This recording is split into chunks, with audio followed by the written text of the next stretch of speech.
The first people on the day of judgment, do you know who the first people to be burned in Jahannam are? I think I know. Munafiqun. Most people think maybe the non-believers or maybe Fir'aun or the truly oppressive on earth during their time, the worst zalimeen, but actually it's from amongst the Muslims. But the munafiqeen of the Muslims, with who? Who? The shaheed and the scholar and the one that used to donate, give charity. But there's a catch. Allah would bring him. He says, why did you fight in my path? And he says, I fought, for your sake, Ya Allah. He says, كذبت. He says, you fought لكي يقال شجاع وقد قيل فخذوه إلى النار. He says, you fought so that they could call you courageous, and you got what you wanted in dunya. They called you courageous, but Allah only accepts those acts that are purely for Him. And he ends up in Jahannam. The scholar, why did you learn your knowledge? So that they can call you a scholar, eh? And they did. Take him into Jahannam. The one that was giving charity, why? Oh, Ya Allah, for your sake, no. So they can call you Kareem and generous. You are interested in people noticing you. Take him into Jahannam. So it's the most important. In fact, tazkiyah is the science of ikhlas.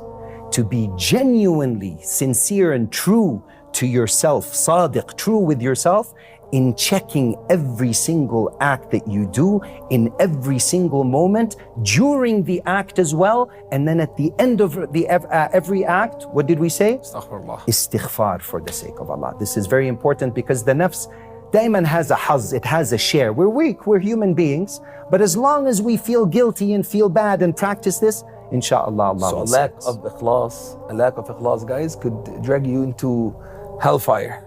Look, everything in this world is a curtain, and behind it is Allah doing the work. There was this story, two best friends, and they're always hanging out with each other. Best friends. One of them, he's super smart. The other, he's a little slow. He's not that smart.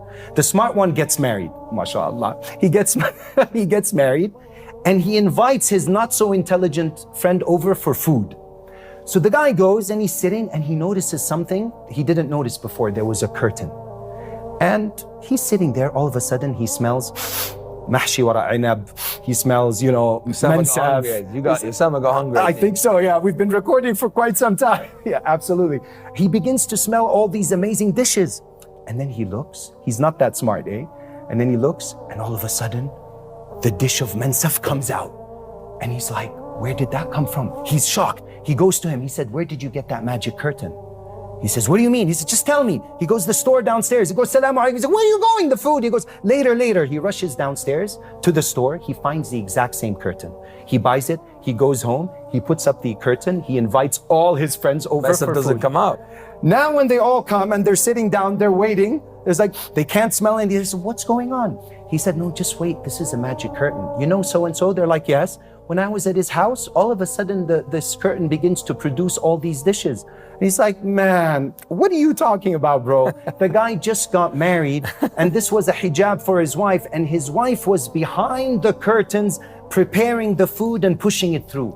Everything in this world is a curtain, and behind it is the yadullah, taf'al. Allah is the one doing everything, but veiling and camouflaging His activity through the asbab. When you become realized in this, and your iman of tawheed is pure, you see everything coming from Allah. So why would you do anything for anyone else's sake?